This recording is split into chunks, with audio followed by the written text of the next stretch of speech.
Selamat datang kembali teman-teman di kelas online kita seri filsafat, di mana kita akan mempelajari 100 pemikir filsafat terkemuka di dunia dalam 100 hari.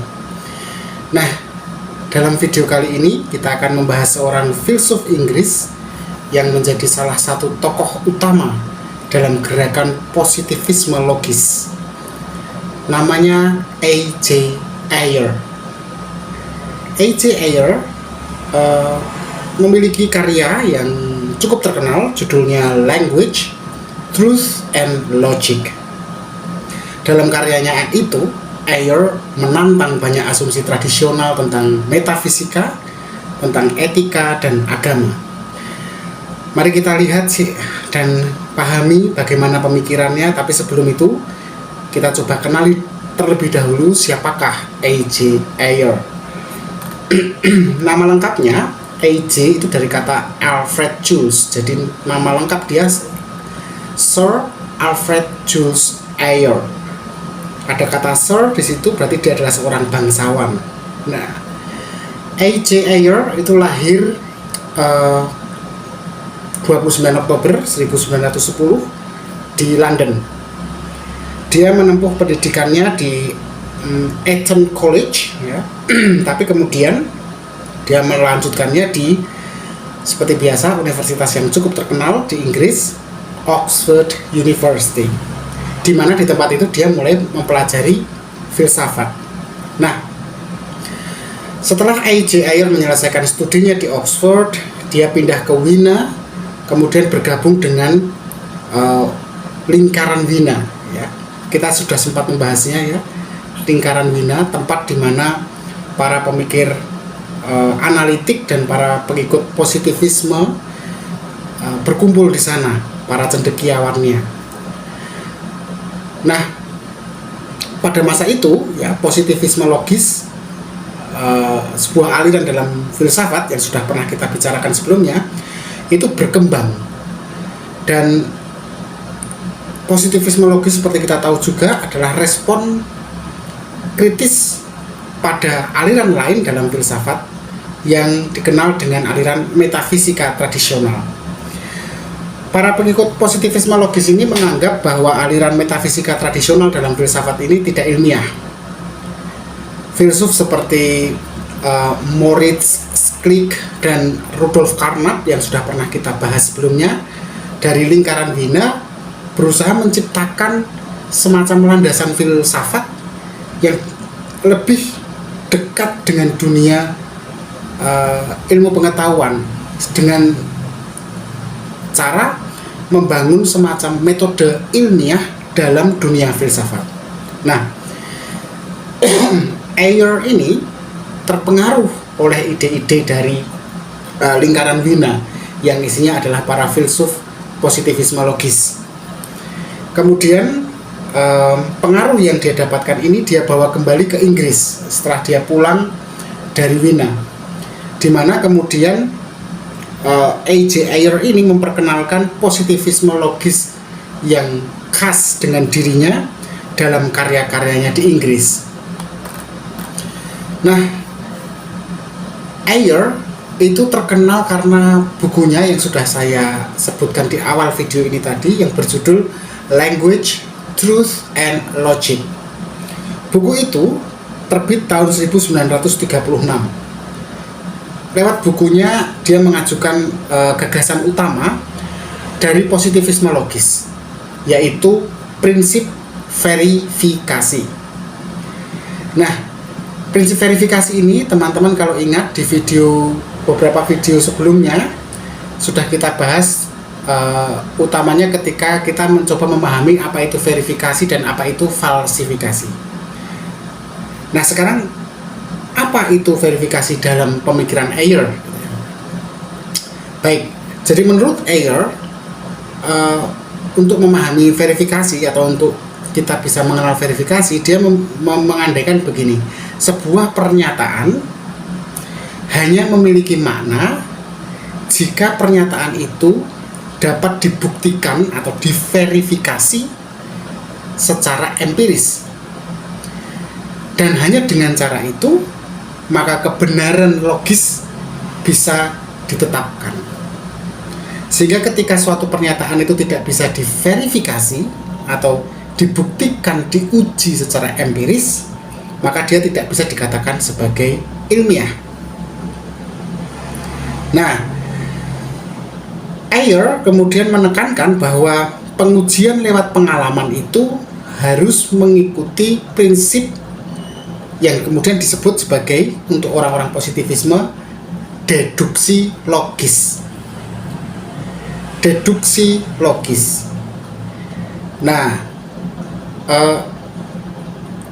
kalau suatu pernyataan atau teori tidak melewati metode deduksi logis, maka pernyataan atau teori itu adalah nonsense atau tidak masuk akal. Deduksi logis itu dengan kata lain adalah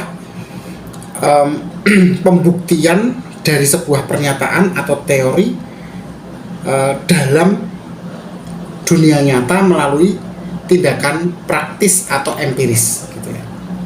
Nah, misalnya Ayer menolak metafisika tradisional yang sering membahas konsep seperti esensi atau keberadaan absolut. Nah, dia mengkritik esensi dan keberadaan absolut karena keduanya itu tidak bisa diverifikasi. Selain itu, dia juga mengkritik teologi dengan argumen bahwa pernyataan, misalnya argumennya adalah Tuhan tidak dapat diverifikasi secara empiris. Nah, argumen teologis seperti itu jelas dia kritik. Dengan demikian, bagi A.J. Ayer, pernyataan-pernyataan yang muncul dalam metafisika tradisional maupun dalam teologi itu tidak punya makna secara filosofis. Untuk itu, A.J. Ayer kemudian membagi pernyataan atau proposisi itu ada dua jenis. Pertama adalah proposisi analitik, kedua adalah proposisi empiris. Proposisi analitik itu apa? Proposisi analitik itu adalah pernyataan yang benar berdasarkan definisi.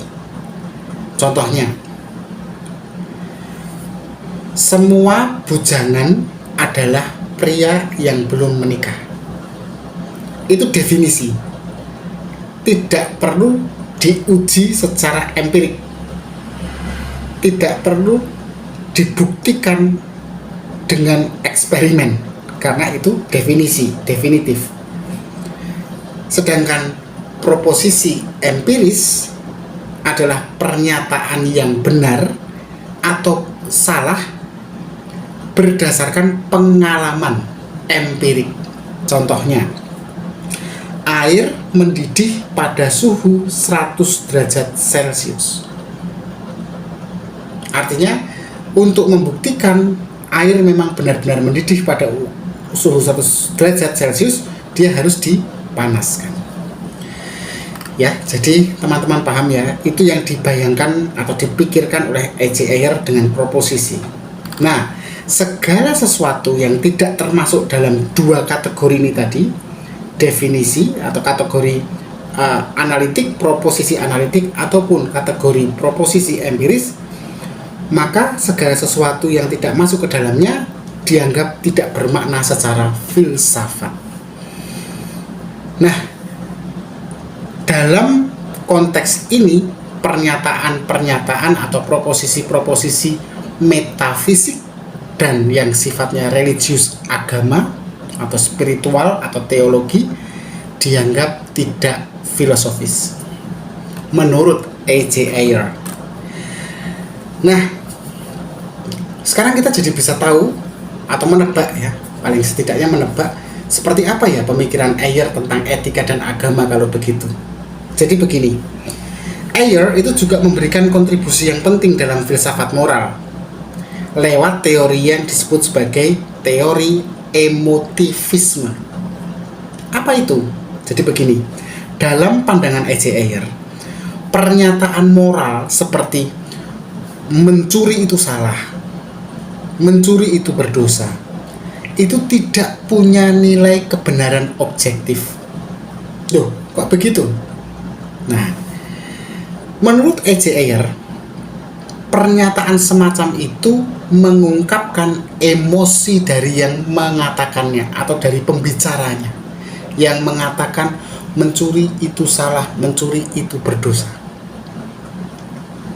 Misalnya, saat seseorang berkata mencuri itu salah, pada dasarnya mereka hanya mengatakan saya tidak suka mencuri, atau dia mau mengatakan jangan mencuri.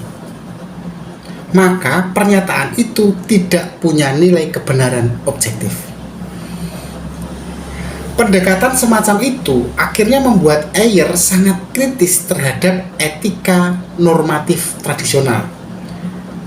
Etika normatif tradisional, contohnya utilitarianisme dan deontologi, yang mana keduanya ini mencoba memberikan dasar rasional untuk moralitas. Bagi A.J. Ayer, diskusi moral lebih mirip dengan debat preferensi atau kecenderungan kesukaan subjektif daripada analisis fakta objektif. Demikian pula Ayer jelas ya mengkritik agama karena pernyataan-pernyataan teologisnya seperti Tuhan itu ada, itu tidak bisa diverifikasi secara empiris. Oleh karena itu, dia menganggap bahwa pernyataan teologis semacam itu tidak punya makna dalam konteks filsafat. Meskipun A.J. Ayer ini sangat dipengaruhi oleh aliran positivisme logis, jangan salah teman-teman, dia juga memberikan kritik kepada aliran yang dia dukung.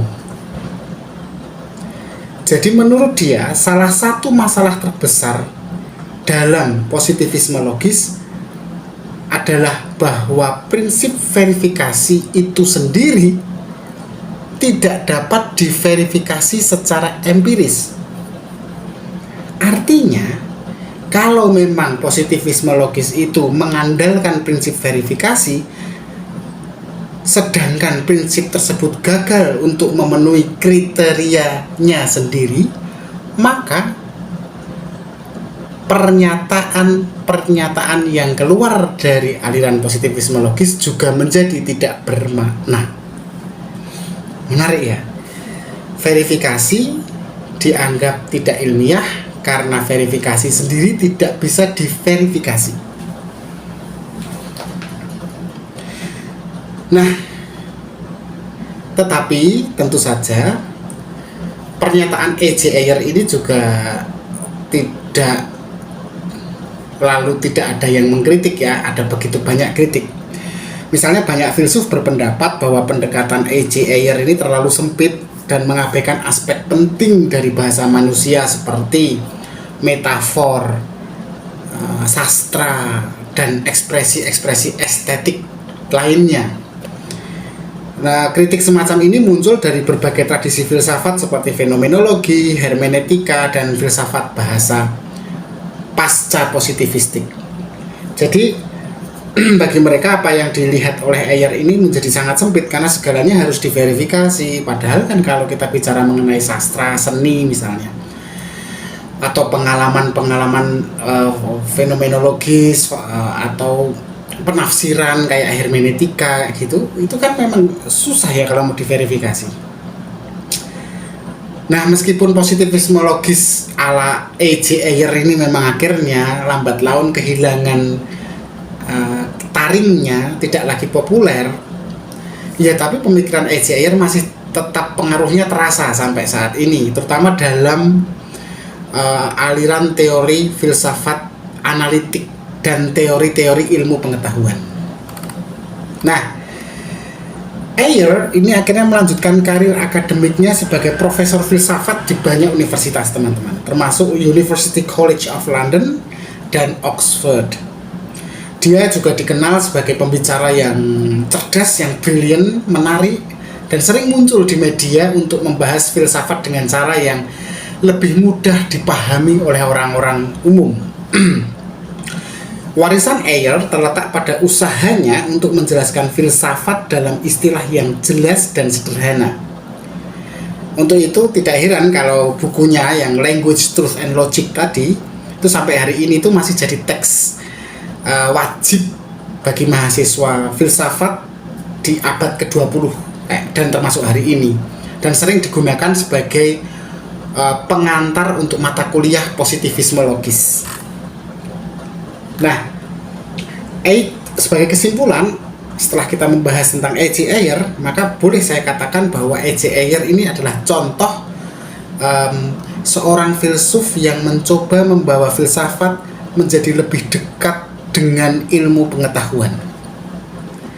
Dengan prinsip verifikasinya, Ayer ini menantang banyak asumsi tradisional mengenai makna, mengenai moralitas, dan mengenai agama.